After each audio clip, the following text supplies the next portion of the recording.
Bonsoir. Exceptionnellement, votre émission va être réalisée ici à l'archevêché de Douala. Monseigneur Samuel Cléda, l'archevêque de cette province ecclésiastique, non moins, et on le rappelle, président de la conférence épiscopale nationale du Cameroun entre 2013 et 2019, nous fait l'honneur de commenter cette semaine l'actualité. Monseigneur, bonsoir. Bonsoir. Merci infiniment de nous recevoir ici. On va tout de suite rentrer avec ce premier reportage qui revient sur les négociations qu'on annonce entre le gouvernement camerounais et le groupe des séparatistes conduit par Seseko Ayok Tabé, des négociations qui ont eu lieu ce 2 juin à Yaoundé. La fin des hostilités dans les régions du nord-ouest et du sud-ouest après 4 années de crise socio-politique meurtrière est-elle proche? L'on est tenté d'y croire si l'on s'en tient à une déclaration ce vendredi 3 juillet 2020 d'Ayok Seseko Tabé, le leader de l'État virtuel et autoproclamé, d'Ambazoni, incarcéré avec d'autres figures de la révolution anglophone à la prison principale d'Nkondengui. Extraits de leurs cellules, notamment ce 2 juillet 2020, ils étaient une dizaine, les leaders anglophones invités à la table des pourparlers pour convenir de l'arrêt des affrontements dans les régions anglophones, tels que récemment demandé par une résolution de l'Organisation des Nations Unies. Parmi eux, Seseko Ayok Tabé, Wilfried Tassan et Blaise Chauffé. Des sources nous apprennent qu'ils ont été conduits à l'extérieur de la prison pour y rencontrer Léopold Maxime Ekweko, le patron du service du renseignement camerounais. La mission de ce dernier auprès des leaders séparatistes anglophones était de connaître les conditions posées par les Ambazoniens pour soutenir un cessez-le-feu effectif dans la partie anglophone du Cameroun. Cependant, si les contours du cessez-le-feu restent à déterminer, certaines informations indiquent que Ayok Tabé, le président de l'État autoproclamé d'Ambazoni, réclame que le dit cessez-le-feu soit annoncé publiquement par Paul Biya, le président de la République du Cameroun, que les militaires se retirent du nord-ouest et du sud-ouest et qu'une amnistie générale soit prononcée en faveur des prisonniers ambazoniens qui devront tous être relâchés. Nous restons déterminés à conquérir l'indépendance de la terre de nos ancêtres, a indiqué le leader séparatiste.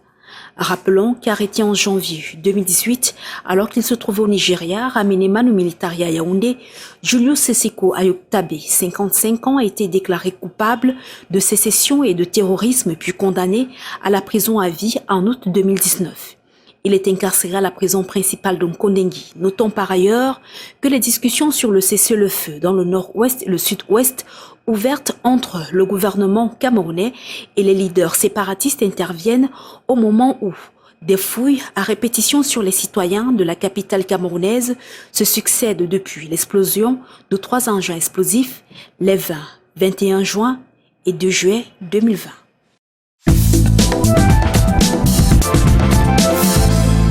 Retour sur ce plateau, Monseigneur, à l'annonce de cette nouvelle, sachant que pendant votre présidence, au niveau de la conférence nationale épiscopale, vous avez joué un rôle très important. L'Église catholique est complètement impliquée dans ce processus-là. Quel est le sentiment qui vous anime? Si réellement s'il y a eu ce dialogue, je ne fais que le saluer. Parce que nous, les évêques, dès que la crise a éclaté en 2016, j'ai fait un voyage à Bamenda où j'avais rencontré les enseignants. Et vraiment, la crise était à ses débuts. Et moi, j'ai vu la crise, n'est-ce pas, se développer et prendre plusieurs directions. Mais notre position au sein de la conférence était toujours d'appeler les gens au dialogue, de s'asseoir, que les Camerounais s'asseyent et se parlent. Pourquoi? Lorsqu'il y a un problème sérieux comme cette crise, n'est-ce pas, dans les 2 régions anglophones, les Camerounais devaient s'asseoir et dialoguer et trouver des solutions qui conviennent à tout le monde. Alors, si aujourd'hui, ce dialogue est amorcé, que ce que vous dites, j'espère que vous êtes sûr, et si aujourd'hui le gouvernement a engagé, n'est-ce pas, un dialogue avec, n'est-ce pas, les sécessionnistes, je crois que c'est une très très bonne chose, et c'est de là que viendra la solution à la crise que nous connaissons au Cameroun depuis 2016. Alors pendant cette période où vous avez été, je le rappelle, un acteur, avez-vous rencontré peut-être pas personnellement, mais je veux dire par personne interposée si possible, les acteurs? Je pose la question pour savoir aujourd'hui quels seraient les éléments du dialogue, sachant que le groupe Ayok Tabé, par exemple, exigeait avant toute ouverture de négociation, ou alors comme point premier, les conditions de séparation du Cameroun et de ce qu'eux, ils appellent l'Ambazonie. Alors, avez-vous rencontré les acteurs et si oui, quels sont les éléments qu'eux, ils pourraient mettre sur la table?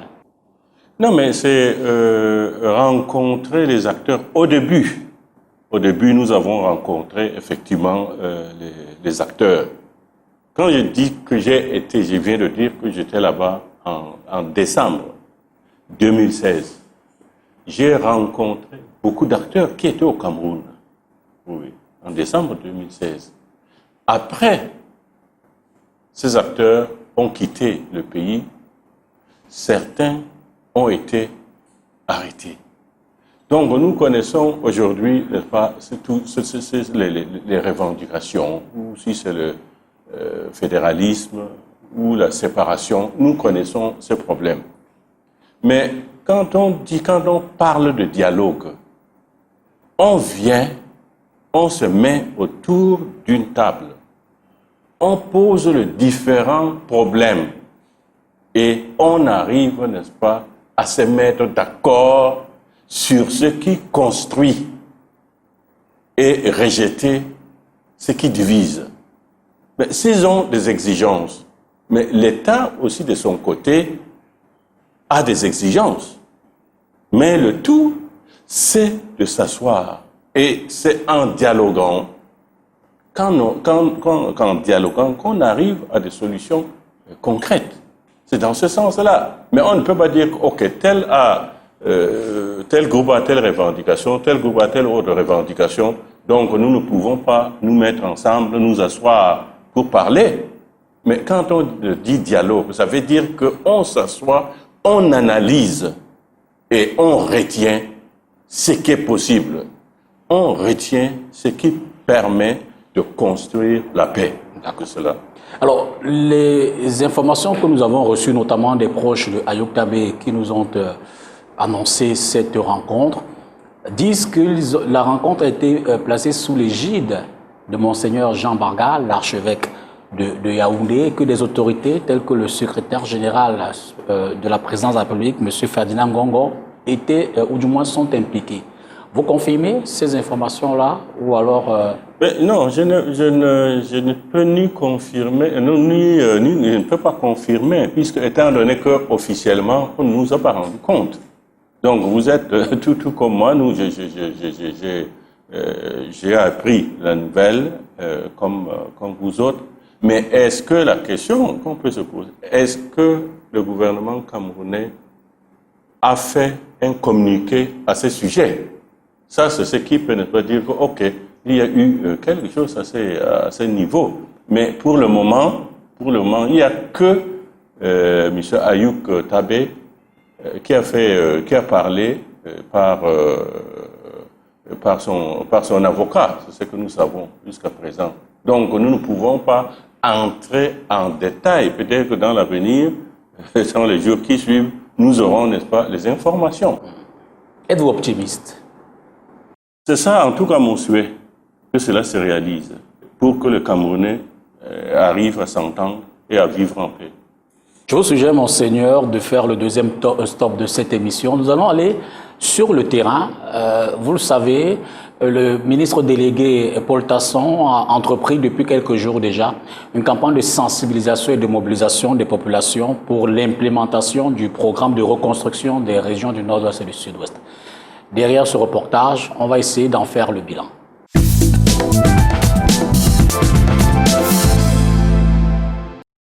Une campagne de sensibilisation, c'est la première action du coordonnateur du plan présidentiel de reconstruction et de développement des régions du Nord-Ouest et du Sud-Ouest. C'est ce 22 juin à Bamenda que Paul Tasson et ses collaborateurs ont décidé d'aller à la rencontre des populations locales. Une activité qui se fait dans un contexte de ville morte de 3 jours déclaré par les sécessionnistes. Autre élément qui doit être pris en compte, les multiples opérations des forces de défense et de sécurité qui se sont soldées récemment par l'arrestation de près de 25 sécessionnistes et la destruction de leurs camps dans les zones de Bali, Batibo, Widikoum, Boka, Mensua, dans la région du Nord-Ouest. Reconstruire les régions du Nord-Ouest et du Sud-Ouest en crise depuis 2016, c'est l'une des résolutions fortes du Grand Dialogue national d'octobre 2019.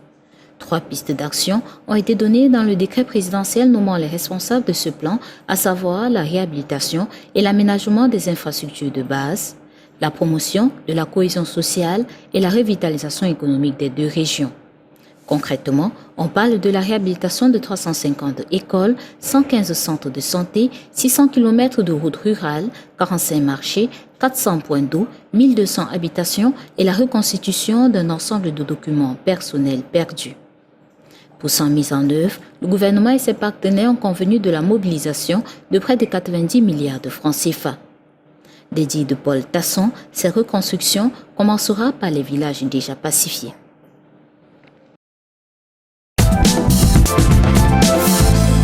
Retour sur ce plateau, Monseigneur, sur le terrain, on sait que l'Église catholique, notamment du Nord-Ouest, c'est la région nord, des régions Nord-Ouest, Sud-Ouest, est jusqu'à présent impliquée toujours, peut-être à travers le soutien qu'elle apporte aux déplacés, aux familles, aux familles qui sont victimes de cette crise-là.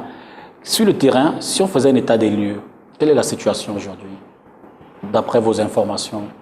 D'après les informations que je reçois, surtout pendant ces temps de crise, vous savez que pendant ces temps de crise, il était difficile de descendre là dans les 2 régions.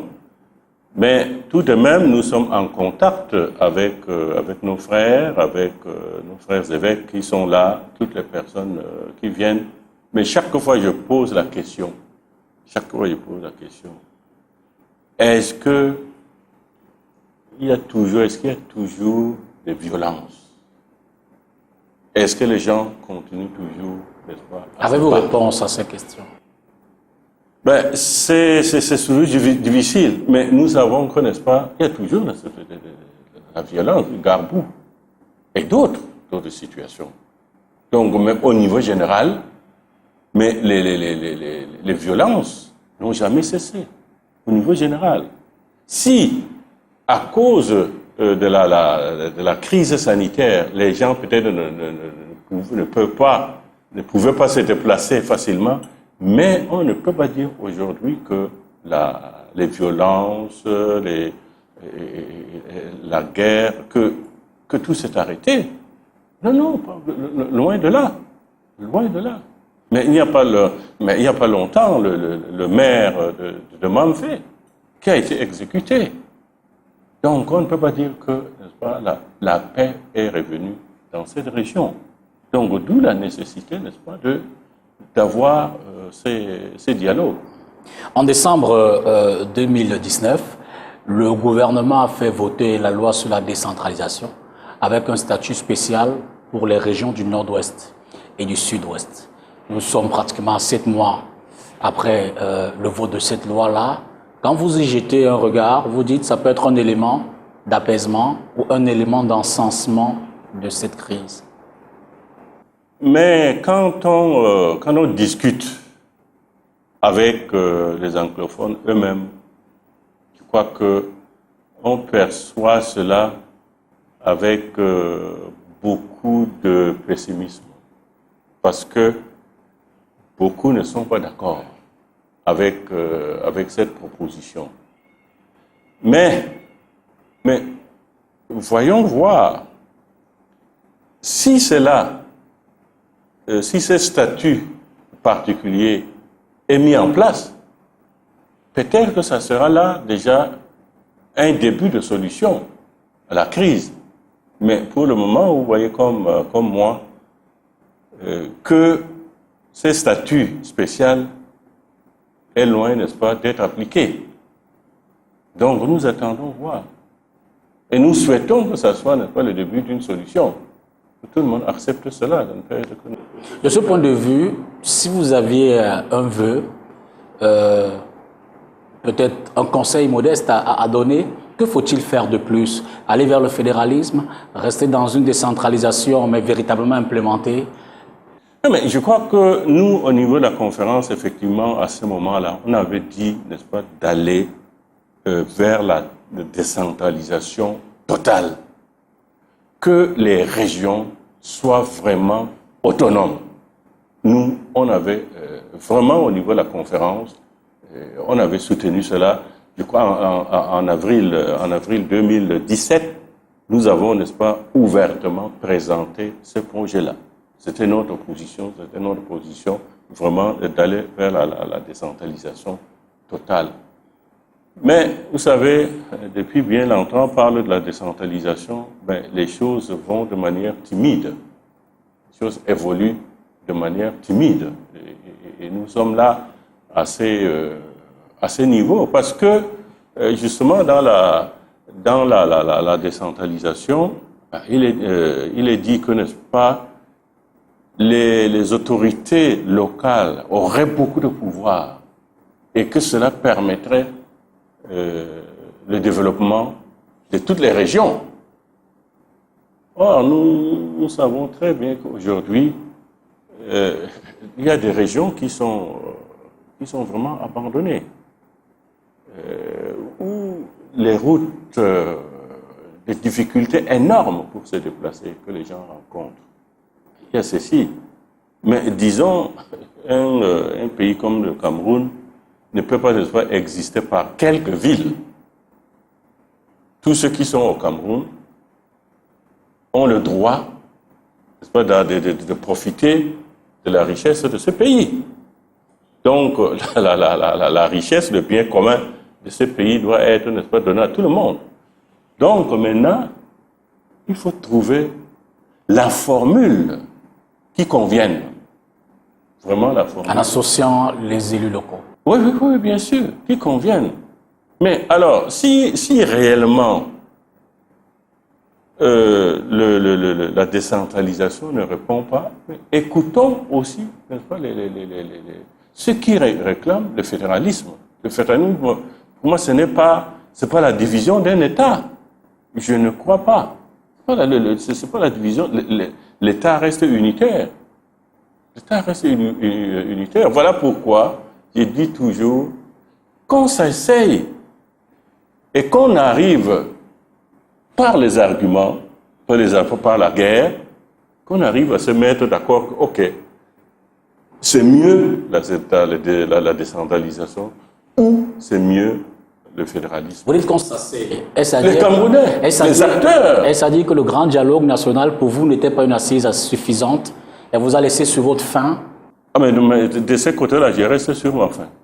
Je reste sur le point. Mais soyons simples. Si réellement le dialogue avait apporté des solutions, on ne verrait plus aujourd'hui tous ces problèmes-là. On parlait de construction, vous venez tout à l'heure de le dire, on parlait de reconstruire. Mais est-ce que réellement ces chantiers pourront, n'est-ce pas, se réaliser normalement? Il faut d'abord qu'on voit. Ça veut dire qu'il y a... En l'absence de paix. Oui, en l'absence de paix. Absolument. Ça veut dire qu'il y a des problèmes réels.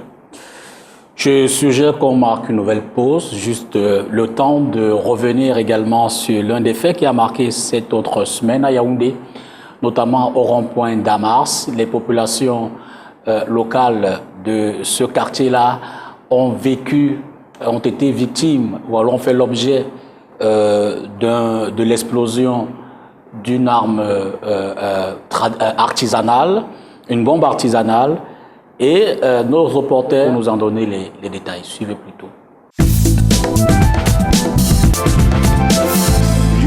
rond-point Damas, au lendemain de l'explosion d'une bombe artisanale qui a fait de nombreux blessés, selon des témoins ayant vécu la scène. Aux environs de 19h, quelque chose comme ça, nous étions là à côté, en face.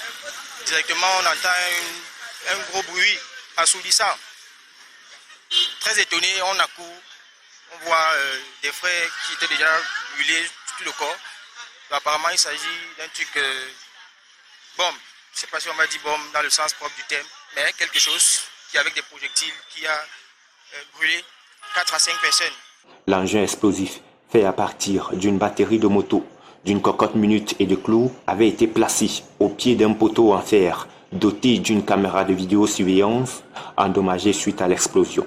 Moi, je me disais même que comme il y a les caméras de surveillance, peut-être on va repérer la personne qui a déposé. Mais j'ai trouvé la marmite, j'ai vu la marmite avec mes yeux. Première fois, la toute première fois qu'un truc comme ça. Puisque c'est quelque chose qui a été fabriqué, puisque j'entends que c'est la batterie de la moto. Batterie de la moto, ça a été fabriqué.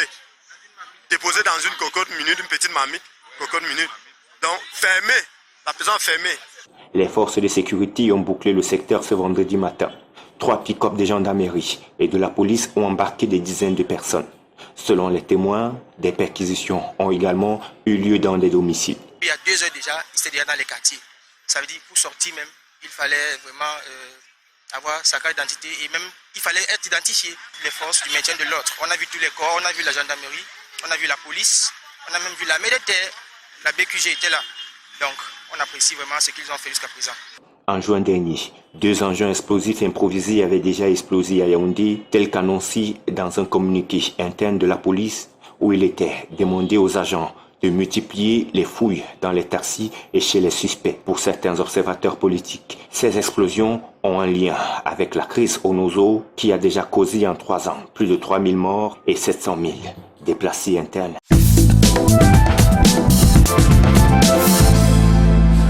Retour à nouveau sur ce plateau. Monseigneur, quelques mots sur ce qui concerne la politique intérieure. En décembre 2017, pendant votre mandature comme président de la conférence épiscopale du Cameroun, vous vous êtes prononcé sur la situation politique du pays. Dans la foulée donc de cette ambiance-là, on note que depuis quelques mois, Maurice Kamto, qui était 2e à l'élection présidentielle en 2018, a lancé une forme de campagne de dénonciation de ce qu'il appelait le non au gré à gré, où il dénonce une alternance non démocratique au sommet de l'État. Qu'en pensez-vous? Non, mais pour ma part, je me dis dès le début, ça c'est ma position. Le Cameroun a besoin d'une transition démocratique, ce qui garantirait la paix à notre pays. Vous direz que l'alternance est obligatoire? L'alternance obligatoire, mais un jour ou l'autre, ça fait partie, n'est-ce pas, de la nature de toute chose.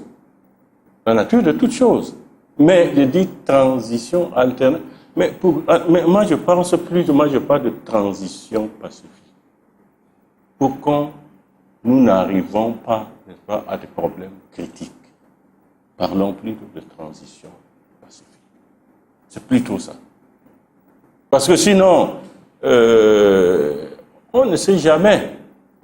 On ne sait jamais. Non, mais nous ne sommes pas... Et si, n'est-ce pas, de manière démocratique, on dit, voilà, maintenant il y a la transition. Mais je dis, c'est cela que je salue. Avant de passer aux questions de santé, on sait que vous êtes très engagé dans la lutte contre la Covid. Je voudrais vous poser une dernière question sur ce volet-là, notamment concernant l'enquête ouverte suite à la mort par assassinat de Monseigneur Benoît Mbala, le 31 mai 2017.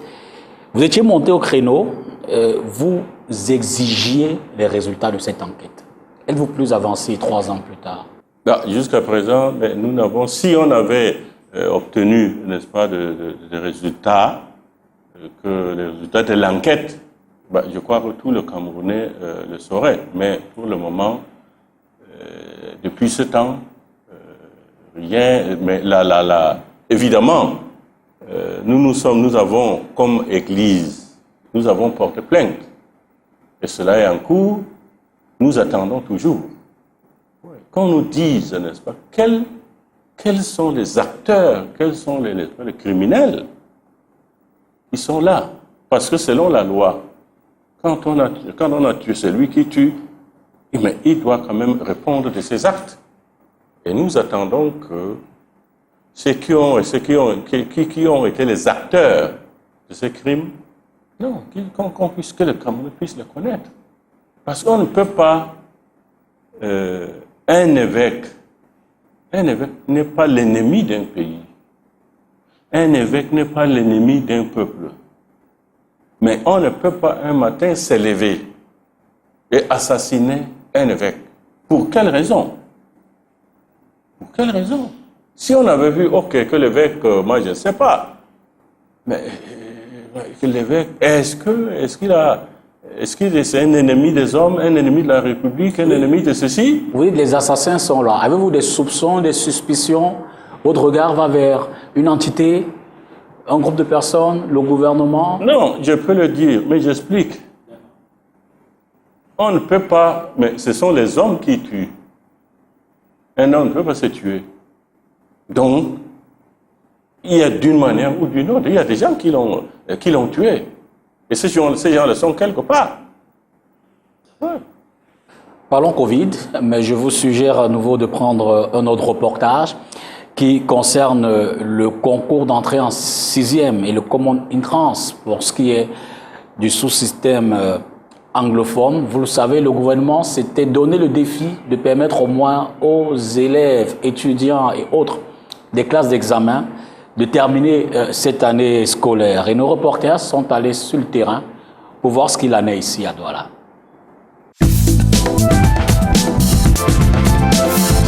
La Covid-19 n'a pas loupé la session 2020 du concours d'entrée en 6e. Au lycée bilingue de Deido, dans le premier arrondissement de Douala, le respect des mesures barrières fait partie des conditions à remplir avant tout accès dans la salle de composition. Le processus va du lavage des mains à la prise de température et au port obligatoire du masque. Ces dernières règles n'est pas respectée par tous les candidats. Nous avons respecté les mesures de distanciation. Vous voyez les seaux avec des robinets et du savon pour se laver les mains. À l'aide du thermoflash, nos collaborateurs prennent la température au niveau avant que les enfants y entrent. Et nous avons prévu des masques pour des enfants qui n'auraient pas apporté de masque. Autre changement lié à la crise sanitaire, la distanciation physique des candidats dans les salles de composition. À cet effet, le ministère des enseignements secondaires recommande qu'il y ait 24 candidats au maximum par salle. Une fois installés, ces derniers ne sortiront qu'à la fin de toutes les épreuves écrites. Nous avons passé des communiqués aux parents pour que chaque enfant vienne avec son goûter, parce qu'il ne serait pas possible qu'ils sortent pendant la pause. Ils vont rester sur place. Donc ceux qui ont des goûters, ils vont rester dans la salle, le déguster et ne sortir qu'à la fin de l'examen. Les mesures appliquées ce 30 juin 2020 pour le concours d'entrée en 6e et en première année, qui le seront aussi pour les autres examens officiels. Pour limiter les contacts et la propagation de la Covid-19, les épreuves sportives et physiques de la session 2020 seront écrites. Alors, Monseigneur Samuel Cléda, je l'ai dit, vous êtes un acteur de premier plan. Vous avez mis sur pied, vous avez fabriqué un produit de pharmacopée traditionnelle africaine. À ce jour, quel bilan faites-vous de votre initiative dans le cadre de cette lutte-là, en termes peut-être de patients reçus, de traitement, de morts, de guéris, si on vous demandait de nous donner des statistiques? Mais en fait, mon équipe et moi, nous sommes très satisfaits de ce que nous faisons ou le traitement que nous apportons depuis fin mars. Parce que à cette date, beaucoup de personnes infectées du coronavirus ont pris le produit et ont été guéris. Et nous nous sommes organisés de telle sorte que le produit parvienne à tous les Camerounais à travers les coordinations diocésaines de la santé. Et nous le faisons. Et nous observons ces jours-ci que les nombres de patients, du moins ceux qui viennent dans nos formations de santé, diminuent de jour en jour. Diminuent de jour en jour. Et il y a de moins en moins de morts. Du moins, les patients, les personnes infectées qui ont pris notre produit, ces gens-là, parmi ces gens-là, on n'enregistre aucun décès. Et nous sommes à peu près aujourd'hui à 6 000 personnes, 6 000 patients qui ont pris le produit. Et même je reçois souvent des informations, mais au début, mais vous-même, combien de personnes on enterrait ici à Douala? Mais aujourd'hui, les enterrements sont très rares. Évidemment, on ne peut pas dire qu'on continue de mourir d'autres maladies.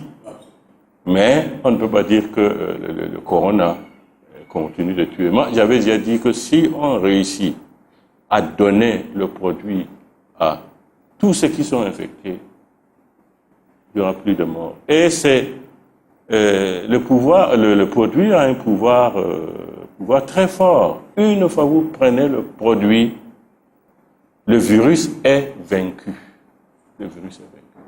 Alors, aujourd'hui, les chiffres officiels donnés par les pouvoirs publics tournent autour de 12 600, c'est environ, de contaminés, un peu plus de 10 300 guéris et sensiblement 320 décès. C'est des chiffres estimatifs. Vos chiffres rentrent-ils là-dedans ou alors... Ça, je ne sais pas. Nous faisons, à un moment donné, nous les gens se faisaient tester chez nous. Parce que pour quand même, on voulait contrôler pour que les produits sont donnés aux personnes infectées. Donc, on faisait le test dans nos formations sanitaires. Ça, ce dont je parle, c'est des chiffres, des statistiques qui sont en notre possession, que nous avons. Et je crois que ces derniers temps, le ministère de la Santé a distribué des tests, ce qui est une très très bonne chose. Les patients font le test ailleurs et ils viennent dans nos formations sanitaires à travers le pays prendre le produit. Il y a quelques semaines, vous avez rencontré ou alors vous avez reçu ici les responsables du ministère de la Santé. Y a-t-il derrière une stratégie d'accompagnement de votre produit? Par exemple, une production à l'échelle nationale, est-ce que déjà vous couvrez tout le pays? Ceux qui sont dans l'arrière-pays, peuvent-ils aisément recevoir votre produit? Et derrière, y a-t-il une stratégie globale d'accompagnement de la part du gouvernement? Mais oui, effectivement, j'ai reçu le ministère de la Santé. Ils nous ont promis leur soutien. Non seulement cela, j'ai été reçu par le Premier ministre au nom du chef de l'État pour ce traitement que j'ai mis au point. Et ça veut dire que nous sommes réellement accompagnés, étant donné que nous donnons le produit à travers nos formations sanitaires. Il y a des sociétés qui s'adressent à nous et également nous les accompagnons. Nos équipes vont sur place, ils font le test et les gens sont pris en charge. À l'heure où nous sommes capables de préparer des produits pour tous les Camerounais. Vous savez infectés, il faut bien le dire, parce qu'il y a des gens qui veulent prendre comme prévention, on ne sait jamais, il faut qu'on ait le produit à la maison. Non, ça c'est une autre histoire. Mais les personnes infectées aujourd'hui au Cameroun, nous sommes en mesure de leur fournir le traitement. Et gratuitement, il faut le noter. Vous savez qu'à l'échelle internationale, à l'échelle africaine notamment, avec le produit Covid organique de Madagascar, il y a toute une polémique entre Madagascar et l'OMS. Avez-vous été approché par les responsables locaux de l'OMS pour savoir éventuellement ce que vous faites et qui sait peut-être également vous accompagner? Non, pour le moment, pas encore. Mais le premier pas à faire, c'est que le gouvernement camerounais reconnaisse d'abord le produit. C'est cela qu'il faut faire. Qu'est-ce qui coince? Pour le moment, si le produit est officiellement reconnu, vous l'aurez aussi appris. Mais cela est en cours. On ne peut pas se lever un matin et puis dire que voilà, c'est nous. Vous dites que le gouvernement en ce moment essaie de faire des tests pour voir. Non, il y a une équipe qui a été désignée et qui fait le travail. Justement, en charge de cela, le ministère de l'Enseignement supérieur. On va prendre le dernier stop de cette émission. Il s'agit d'un reportage au niveau de l'Assemblée nationale. Vous savez, il y a une loi qui fait grincer beaucoup de dents, notamment au niveau des artistes. La loi a été votée vendredi à l'initiative du ministre des Arts et de la Culture, Bilou Pacte. On regarde ce reportage et puis on revient pour terminer l'émission.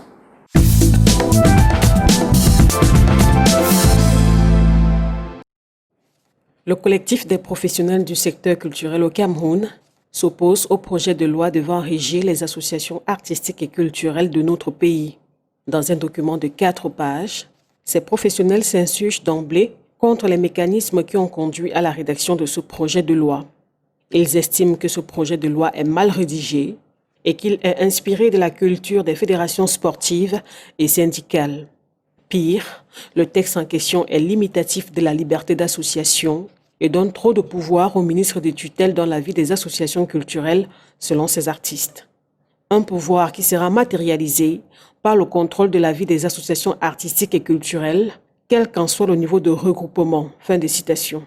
Dans la foulée, les artistes affirment que le projet de loi risque de faire le lit d'une corruption invétérée du fait de l'alourdissement des procédures. De même, les professionnels du secteur culturel au Cameroun dénoncent les sanctions qu'ils jugent trop sévères pour des motifs qui, selon eux, posent un problème de justesse. Aucune mesure d'accompagnement des associations par les pouvoirs publics n'est précisée dans le projet de loi, regrettent ces artistes.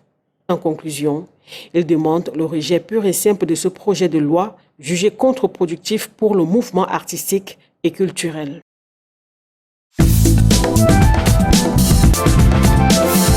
Monseigneur, c'est donc la dernière ligne droite. Si vous avez un message déjà aux sécessionnistes, au gouvernement, aux séparatistes, au gouvernement, si vous avez un message aux Camerounais dans le cadre de cette pandémie, que direz-vous? D'abord, le message, c'est que nous, les Camerounais, nous travaillons pour la paix dans notre pays. C'est d'abord ça, que nous ayons vraiment la paix dans notre pays. Parce que un pays en guerre ne peut pas se construire. Et nous devons tous prendre conscience de cela. Oui, que nous devons construire, déposer les armes, nous réconcilier. Je crois que M. Guterres, secrétaire général des Nations Unies, mais a lancé un appel dans ce sens. C'est le feu, notamment pendant cette période. C'est qu'on devrait, n'est-ce pas, tout conflit devrait être arrêté, toute guerre devrait être arrêtée. Mais je crois que ça devrait plutôt, en arrêtant cela, ça devrait plutôt donner lieu au dialogue. Ça devrait plutôt donner lieu au dialogue pour pouvoir, n'est-ce pas, résoudre tous ces problèmes que nous avons. C'est plutôt cela. Pour moi, c'est très, très, très, très important. Et l'Église est-elle prête, peut-être à jouer les médiateurs, à accompagner ce processus? Si oui, dans quelles conditions éventuellement? Non, mais nous l'avons toujours souhaité, nous nous sommes toujours proposés de le faire. Mais toutes nos propositions n'ont jamais été acceptées, puisque c'est moi qui faisais toutes ces démarches. Il est dommage de constater que l'Église soit considérée comme un ennemi des Camerounais, un ennemi de la République. Et moi qui suis devant vous, je ne peux pas dire que voilà, je suis prête. toute ma vie, c'est au service de mes frères. Mais je ne fais pas, je n'accomplis pas mon ministère comme un ennemi, mais comme un simple serviteur. Je crois que faut qu'on soit réaliste. Qu'on soit réaliste et que qu'on interprète les choses de manière objective.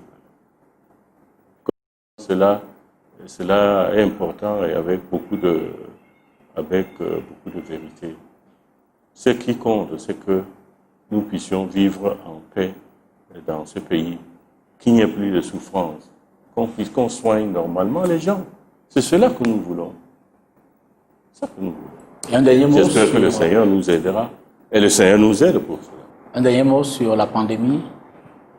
Oui, sur la pandémie, je crois que la pandémie, pour moi, sera bientôt vaincue.